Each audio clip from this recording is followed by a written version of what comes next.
Calaroga Shark Media.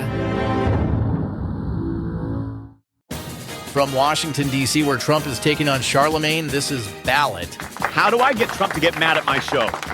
I could use the promotion. You suck at golf, pal. I'm Patrick Gutfield, and President Trump had some thoughts about radio host Charlamagne the God this weekend. And by some thoughts, I mean he went full Twitter tantrum mode on Truth Social. Here's what happened. Charlamagne went on Lara Trump's Fox News show. Yes, the president's daughter-in-law has her own show now, which is totally normal and not at all nepotistic. Charlamagne suggested that traditional Republicans might use the Jeffrey Epstein files to wrestle control back from the MAGA crowd. Now, you'd think Trump would maybe ignore this or respond with some dignity. But no, this is Donald Trump we're talking about.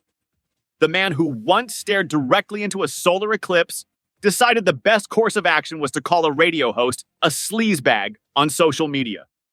Trump wrote that Charlamagne is a low IQ individual who has no idea what words are coming out of his mouth. Which is rich coming from the guy who once suggested injecting bleach to cure COVID. But sure, let's talk about knowing what words are coming out of your mouth.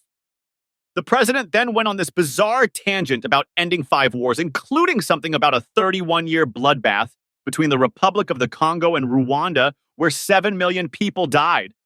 I mean, that's quite a pivot from radio host hurt my feelings to but I stopped international conflicts. And here's my favorite part.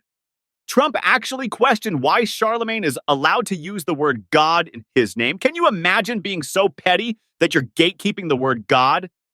The man who literally had the White House post a photo of him dressed as the Pope is now the religious naming police. The whole thing started because Charlamagne suggested traditional conservatives might use the Epstein files to take back the Republican Party. And honestly, watching Trump's reaction, you have to wonder if Charlamagne might be onto something there. Now, what would actually be in these files? According to former FBI agents, we're talking about witness interviews. One former prosecutor said it could be an enormous universe of original documents. And the current universe we're getting, 2 witnesses who testified before grand juries. That's it, 2 people. The administration's argument against releasing the files is that it could unfairly tie third parties to Epstein's alleged crimes. Which, fair point, there are probably plenty of people who just went to Epstein's parties for the fancy appetizers and awkward small talk, not knowing what else was going on. And one of those third parties might like casinos and firing people. But here's where it gets interesting. Trump reportedly found out in May that he's named multiple times in these files. And suddenly, the administration that promised unprecedented transparency is moving slower than a Windows 95 computer trying to load the internet. Meanwhile, the conspiracy theories keep swirling. And the longer the administration delays, the more people think they're hiding something significant. At this point, the files could contain nothing but Epstein's grocery list, and people would still think there's a cover-up. What if everything you've been taught about happiness is wrong? We chase careers, approval, more stuff, hoping it'll finally make us feel fulfilled, but it never sticks. What if happiness isn't out there, but already inside you, just waiting to be unlocked? Discover the book, The Happiness Experiment. Every person has a unique happiness type, and when you understand yours, everything shifts. You'll stop chasing and start creating joy on your own terms. Discover your happiness type with a free happiness type assessment. Go to myhappinnesstype.com.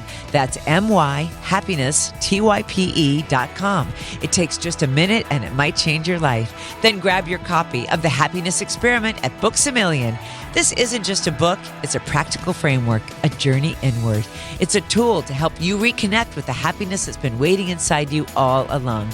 Pick up The Happiness Experiment and start your happiness experiment today.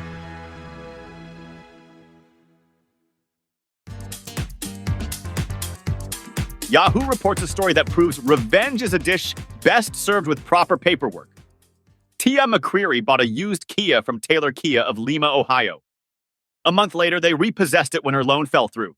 Most people would just cry into their cereal and move on with their lives. But not Tiah. This woman discovered that Taylor Kia of Lima had forgotten to renew their business name registration with the state of Ohio. So she did what any reasonable person would do. She registered the name herself and then sent them a cease and desist letter. That's right, she basically told a car dealership, "You can't sit with us anymore." Think about this for a second. The dealership took her car, so she took their name. That's not just revenge, that's bureaucratic poetry in motion. Can you imagine the dealership staff meeting? Well, team, we've got good news and bad news. The good news is we successfully repossessed a car. The bad news is we accidentally gave away our entire business identity to the customer we screwed over. This is like if Netflix forgot to renew their trademark and suddenly your neighbor Steve owned the rights to stream movies under the Netflix name. Portions of today's show were made with the help of AI. Release the Epstein files, you coward. You can call me James. I spent 23 years designing aircraft that officially don't exist for agencies you think TV made up. Until I started asking the wrong questions. Navy ships are recording objects moving at impossible speeds. Infrastructure is failing in coordinated patterns. The moon looks smaller than it did 10 years ago. None of this is a coincidence. The official explanations don't add up. This is Paranormal Aliens, where we connect the dots they don't want connected. If you're hearing this, you know where to get podcasts. Follow Paranormal Aliens. New episodes weekly until they shut me down.